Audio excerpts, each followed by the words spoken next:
নমস্কার বন্ধুরা, সবাইকে শুভ সকালের অনেক অনেক শুভেচ্ছা জানিয়ে শুভ বিবাহের আজকের পর্বের রিভিউ আমি শুরু করছি।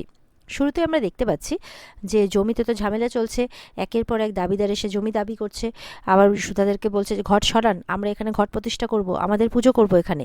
তখন আরেকজন বলছে মগের মুলুক নাকি, আমাদের পুজো হবে এখানে। এবার কিন্তু মিডিয়াতেও অ্যানাউন্সমেন্ট হতে শুরু হয়ে গেছে যে একই জমির তিন দাবিদার, তিনজনেই বলছে নাকি জমি তাদের, এরকমভাবে কথা হচ্ছে আর কি মিডিয়াতে। ঠিক সেই সময় পুলিশ চলে আসে। পুলিশ এসে বলছে কি হচ্ছে কি এখানে।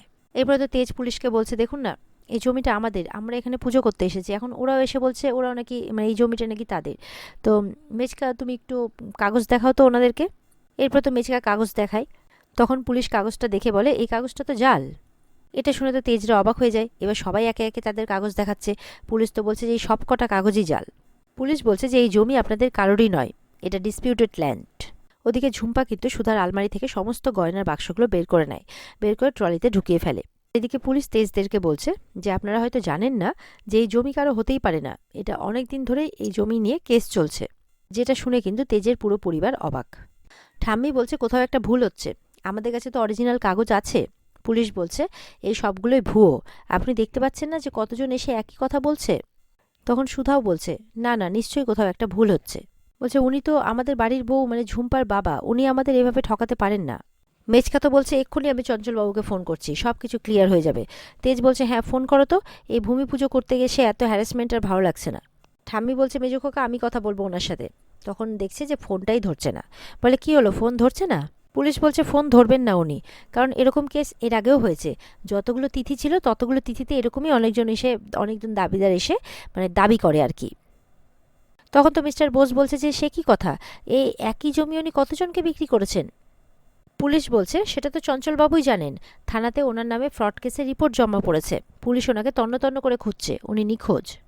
তাছাড়া পাওনাদাররা ওনার পেছনে পড়ে আছে। এই কথাগুলো শুনে তো তেজরা এবার কি করবে কিছুই বুঝতে পারছে না। তেজ বলছে এসব আপনি কি বলছেন, তার মানে উনি একই জমি অনেকজনকে বিক্রি করেছেন আর টাকাও নিয়েছেন? পুলিশ বলছে একদমই তাই, এর রিপোর্টও থানাতে জমা পড়েছে। এরপর তো বাকি দাবিদাররা কিন্তু প্রচণ্ড ঝামেলা করছে, আমরা নগদ টাকা দিয়ে জমিটা কিনেছি, এত সহজে আমরা ছেড়ে দেব না। পুলিশ বলছে আপনাদের সাথে ভুয়ো হয়েছে, আপনারা যান এখান থেকে যান, এই বলে তাদেরকে কিন্তু এখান থেকে যেতে বলে। তেজ এবার মেচকাকে বলছে মেচকা, তুমি না বলেছিলে যে এই জমির কাগজ তুমি দেখেছো, এমনকি তুমি উকিলকে দিয়ে চেক করিয়েছো। ঠাম্মি বলছে মেজো খোকা তুমি আদৌ কাগজটা দেখেছিলে তো?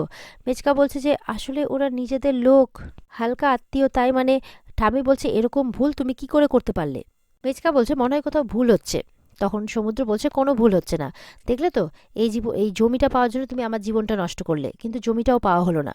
সমুদ্র বলছে ঝুম্পা ঠকিয়েছে, ঝুম্পা আমাকে জোর করে সিঁদুর পরে ঠকিয়েছে, আর ওর বাবা তোমাদেরকে ঠকিয়েছে, ওরা বাবা মেয়ে দুজনেই ফ্রড। এদিকে ঝুম্পা বলছে কেউ আসার আগে এই জুয়েলারিগুলো সব বাবার হাতে তুলে দিতে হবে, আর এই আলমারিটা পুরো ফাঁকা করে দিতে হবে।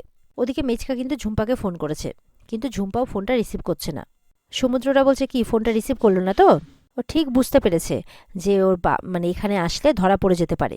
মেচকা বলছে হয়তো অন্য কোনো কাজে ব্যস্ত আছে। সমুদ্র বলছে কি কাজ করে ও শুনি। ঝুম্পা তো প্ল্যান করছে আগে গয়নাটা কোনো রকমভাবে তার বাবাকে দিয়ে দিক, তারপরে সে প্ল্যান বি ফলো করবে। এরপরে কিন্তু সবার চোখের আড়ালে গয়নাগুলো নিয়ে ফাইনালি বেরিয়েও যায় বাইরে, আর একদম বাবার কাছে পৌঁছেও যায়। এদিকে ডলিকে সবজি কাটতে দিয়েছে, সে তো কোনোদিনও সবজিও কাটেনি, কিছুই করেনি। শাকসবজি দিয়েছে, এমনকি কাঁঠাল পর্যন্ত দিয়েছে। সে তো কাঁঠালটাকে এদিক ওদিক ঘুরিয়ে খালি দেখেই যাচ্ছে, কি করবে কিছু বুঝতে পারছে না সেটাকে নিয়ে। এরপরে রান্নাঘর থেকে জেঠিমা চাল বাছতে বাছতে বেরিয়ে আসে, এসে বসে। বলে কি হলো, এখনও সবজি কাটোনি? কাটো কাটো, তাড়াতাড়ি কেটে ফেলো, দেরি করলে হবে। তখন ডলি বলছে আসলে কি কি কাটতে হবে? বলে তোমার শ্বশুরমশাই আর ঠাম্মি ওরা তো নিরামিষ খায়, তো ওদের জন্য ভাত খায় না, ওদের জন্য রুটি করতে হবে, আটা মাখতে হবে।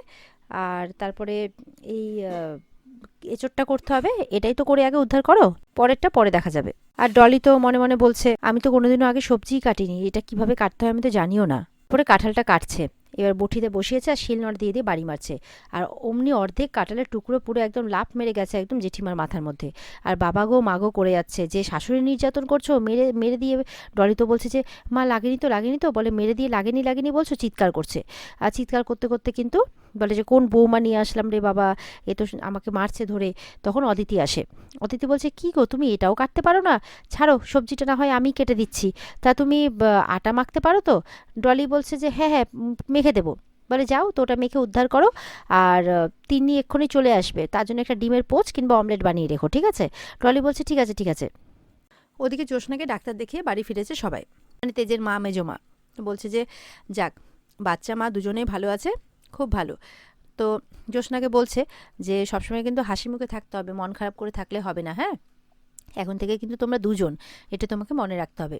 তারপর ওরা ঠিক করছে যে আশুতোষকে ডাকবে বাড়িতে, নেমন্তন্ন করে খাওয়াবে।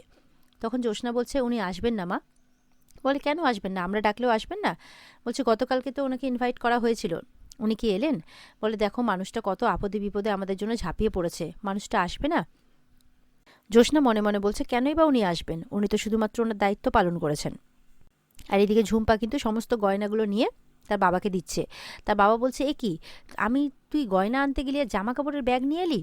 বলে এখানে জামা কাপড় নেই, গয়না আছে, এই দেখো। তখন খুলে তার বাবাকে দেখাচ্ছে। তার বাবার তো দেখে পুরো একদম চোখ মাথার উপরে উঠে গেছে, এত ভারী ভারী, মানে ভারী ভারী গয়না দেখে। এদিকে তো মেচকাকে প্রশ্ন করা হচ্ছে। ঠাম্মি বলছে তুমি কিভাবে এত বড় একটা কাজ, এরকম কাজ করতে পারলে? তুমি পেপারসগুলো না দেখেই তুমি কি করে তুমি এত বড় সিদ্ধান্ত নিলে?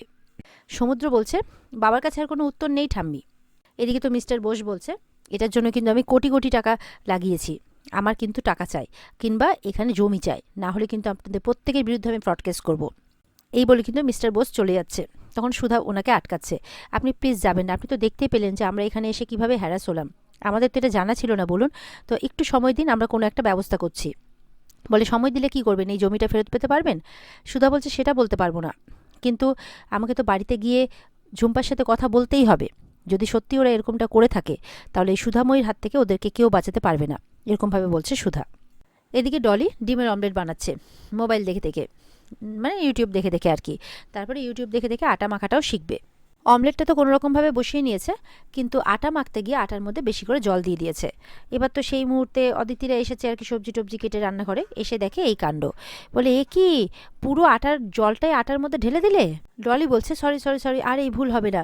অদিতি বলছে আর কত সরি বলবে, দিলে তো আটাটা নষ্ট করে। তারপর দেখছি কিসের পোড়া পোড়া গন্ধ বেরাচ্ছে। ও মা, চোখ ঘোরাতেই দেখে অমলেট পুড়ে গেছে। তখন তো ডলি ঠিক করতে পারলো না। জেঠিমা বলছে কি অলক্ষণে মেয়ে রে বাবা, এ তো জিনিস নষ্ট করতে এসেছে। জেঠিমা তো বলছে জিনিসের কত দাম জানো, আটাটাও নষ্ট করলে, একটা ডিম নষ্ট করলে। বলে কিছুই যখন পারো না তখন আমি সব পারি, আমি সব পারি, এমনটা বলার কি ছিল? মানে পুরো নাচতে নাচতে দেখাচ্ছে জেঠিমা। অদিতি বলছে ও ভেবেছে ওর বাপের বাড়ির মতো অঢেল আটা, অঢেল জিনিসপত্র আছে, যত খুশি নষ্ট করো, কিচ্ছু যায় আসবে না। ওর মতো বড়লোক বাড়ির মোমের পুতুলরা খেটে রোজগার করে আসা জিনিসপত্রের মূল্য কোনোদিনই বুঝবে না। বড়লোকের রান্নাঘরে ডাকাই আমাদের ভুল হয়েছে। তখন ডলি বলছে আমাকে শিখিয়ে দাও না বৌদি, তাহলে আমি ঠিক পেরে যাব, তুমি দেখবে। বলে আমার কাছে না অত টাইম নেই তোমাকে শিখিয়ে পড়িয়ে নেওয়ার, বুঝতে পেরেছো? এই সংসারটা না আমার টাকায় চলে, তুমি আর তোমার বর তো বসে খাও, তোমার বড় তো একটা বেকার বাউন্ডলে ছেলে, আর তুমিও তার বেকার বউ, বুঝতে পেরেছো? তখন ডলি বলছে আপনি আমাকে যা বলার বলুন, কিন্তু ওকে কিছু বলবেন না প্লিজ। তখন অদিতি বলছে আমার মুখে মুখে কথা। এই বলে ডলিকে থাপ্পড় মারতে যাবে কি, বিচ্ছু এসে হাতটা ধরে নেয়। এদিকে তো সুধারা সবাই বাড়ি চলে এসেছে, এসে ঝুম্পা ঝুম্পা বলে ডেকে যাচ্ছে, কিন্তু ঝুম্পার কোনো সাড়া শব্দ পাওয়া যাচ্ছে না। সমুদ্র বলছে দেখো ঘরের মধ্যে আছে, মানে ইচ্ছে করে সাড়া দিচ্ছে না, না অন্য কোনো ব্যাপার আছে। তখন সুধা বলছে দাঁড়াও আমি গিয়ে দেখছি। এদিকে সুধা কিন্তু ঘরে খুঁজতে এসছে, মানে উপরে খুঁজতে এসছে। তখন উপরে কিন্তু পাউডার সমেত পায়ের ছাপ, মানে পায়ের ছাপ দেখতে পাচ্ছে। তো ভাবছে পায়ের ছাপ এখানে কিভাবে এলো। দেখছে সুধার ঘর থেকে বেরিয়ে এসেছে। সুধা ঘরে ঢুকতে দেখে সুধার পুরো ঘরে পা পা হয়ে আছে। আর সুধার ঘরে সুধা যখন বেরোচ্ছিল, ওরা যখন ভূমি পুজোর জন্য, তখন সুধার হাত থেকে পাউডারটা পড়ে গিয়েছিল। সুধা ওঠাতে যাচ্ছিল, কিন্তু তেজ বলেছে এখন সময় নেই, চলো বেরো, এসে সব করবে। এজন্য ওইভাবেই পাউডারটা কিন্তু পড়েছিল ঘরের মধ্যে।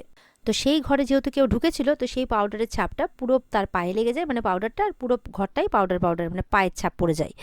তো সুধা দেখছে পায়ের ছাপটা আসছে আলমারির দিক থেকে। এবার সুধা চাবি নিয়ে আলমারিটা খুলতে যাবে। আবার ঘর থেকে যে কোনো কিছু একটা টেনে নিয়ে যাওয়া হয়েছে সেটাও পরিষ্কার বোঝা যাচ্ছে ওই পাউডারের ছাপের জন্য। এরপরে সুধা আলমারি খুলে দেখে একটাও গয়নার বাক্স নেই, সব ফাঁকা। বলছে এ কি, গয়না কোথায় গেল? আর এদিকে নিচে কিন্তু সমুদ্ররা ঝুম্পা ঝুম্পা বলে ডেকেই যাচ্ছে। বেরিয়ে এসে ঝুম্পা। তখন ওদিক থেকে সৌমু এরকম একটা গলার আওয়াজ শুনতে পায়। বলে are you calling me baby, you missing me? তখন সমুদ্র বলছে কোথায় গেছিলে তুমি? হাতে পুজোর থালা, মানে এবার বাহানা করবে সে পুজো দিতে গিয়েছিল। এবার তো সমুদ্র এরকম করছে, তখন ঝুম্পা বলছে কি হয়েছে বেবি আমাকে বলো। তখন তেজ বলছে দাঁড়া দাঁড়া একটু আস্তে কথা বল। ঝুম্পা বলছে কি হয়েছে বেবি আমাকে বলো। সমুদ্র বলছে কি হয়েছে, যে জমির জন্য তোমার বাবা আমাদের সাথে বিয়ে দিয়েছিল, আমাদের বিয়ে দিয়েছিল, সেই জমিটা নিয়ে উনি ফ্রড করেছেন। ওই জমিটা তিনি অনেকজনকে বিক্রি করেছেন। ঝুম্পা তো অলরেডি জানে, কিন্তু এখন না জানার ভান করছে, তাছাড়া তো তার কাছে কোনো উপায় নেই। ঝুম্পা বলছে, তুমি এগুলো কি বলছো, আমি তো কিছুই বুঝতে পারছি না। বলে, ঠাম্মি, সমু বেবি এসব কি বলছে, আমি তো কিছুই বুঝতে পারছি না। ঠাম্মি বলছে, বাবা এমন করছো যেন মনে হচ্ছে আকাশ থেকে পড়লে তুমি কিছুই জানতে না। জ্যোৎস্না বলছে, তোমার বাবার কৃতকর্ম তুমি জানতে না। ঝুম্পা বলছে, আমার বাপি এতটা নিচে নেমে গেল, না না, এটা হতেই পারে না, নিশ্চয়ই কোথাও একটা ভুল হচ্ছে। সমুদ্র বলছে, কোনো ভুল হচ্ছে না, আমাদের কাছে প্রমাণ আছে। ঝুম্পা বলছে, আমি সত্যি জানি না। সমুদ্র বলছে, মিথ্যে কথা বলছে ও। মেচকা বলছে, আরে ও মিথ্যে কথা কেন বলতে যাবে, ও সত্যি হয়তো জানে না। সমুদ্র বলছে, আমি ওকে বিশ্বাস করি না, নিজের বাবার ভুলের কথা মেয়ে জানবে না, এটা হতে পারে? তেজ বলছে, আচ্ছা তুমি কিছুই যখন জানো না, বলো তোমার বাবা কোথায়। বলে, বাপি বাপি বাপি বাপি বাপি তো আউট অফ ইন্ডিয়া, তাই বলছে। সমুদ্র বলছে, একদম মিথ্যে কথা। বলে, মিথ্যে কথা বলছি না, দেখো এই দেখো, বাপিকে কল করছি, দেখছে যে ফোন করছে কিন্তু ফোনটা লাগছে না। মিচকা বলছে, বৌমা বৌমা শোনো না, আমরা না আসলে একটা প্রবলেমে পড়ে গেছি। আসলে ওই মিস্টার বোস ওই না কোটি কোটি টাকা লাগিয়েছেন, বুঝতে পেরেছো, আমাদের নতুন ফ্যাক্টরির জন্য। তেজ বলছে, ফ্রড হয়েছে আমাদের সাথে। বলছে, সেটা আর কেউ নয়, তোমার বাবা করেছে। ঝুম্পা বলছে, দাদা ভাই আমি সত্যি কিছু জানি না, তোমরা প্লিজ বাপির শাস্তি আমাকে দিও না, আমি হাত জোর করছি তোমাদের সামনে। তো সবার কাছে গিয়ে গিয়ে জনজনে বলছে যে আমাকে প্লিজ মানে শাস্তি দিও না। তেজের মা বলছে, হতেই তো পারে, ওর বাবা হয়তো অন্যায় করেছে, ও হয়তো কিছুই জানে না। তখন কিন্তু ওপর থেকে সুধা নেমে এসেছে। সুধা বলছে, বাবা না হয় জমি ব্যাপারে মিথ্যে বলেছে, কিন্তু ঝুম্পা তুমি তো সত্যিটা বলতে পারতে। ঝুম্পা তো এবার ভয় পেয়ে গেছে, বলে, সত্যি, কোন সত্যি? তখন ঝুম্পার শাড়িতে কিন্তু পাউডার লেগে আছে। এবার সুধা এসে ডাইরেক্ট প্রশ্ন করছে, তোমার শাড়িতে পাউডার লেগে আছে কেন? সবাই কিন্তু দেখে অবাক, আর ঝুম্পা ভয় পেয়ে গেছে। আর এখানে আজকের পর্ব শেষ হয়ে যায়। তো বন্ধুরা, এই ছিল আজকের পর্বের রিভিউ। ভালো লেগে থাকলে অবশ্যই পর্বকে লাইক, কমেন্ট আর আমাদের সাথে জুড়ে থাকতে চ্যানেলকে কিন্তু সাবস্ক্রাইব করতে কেউ ভুলবে না। আর পর্বের বিস্তারিত দেখতে অবশ্যই তোমরা স্টার জলসার পর্দায় চোখ রাখবে। তাহলে দেখা হচ্ছে আগামীকালকে নতুন পর্বের রিভিউ নিয়ে। সবাই ভালো থাকবে, টাটা।